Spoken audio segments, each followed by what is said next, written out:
Postoje ljudi koji se zaljubljuju u druge.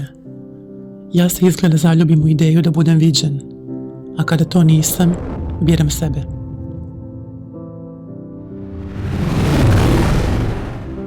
Postoje mesta na kojima ljudi dolaze da se smire. Ada je jedno od njih. Nisam na margini, samo ne stojim tamo gde me drugi crtaju. Moje telo je drugačije, moje potrebe nisu.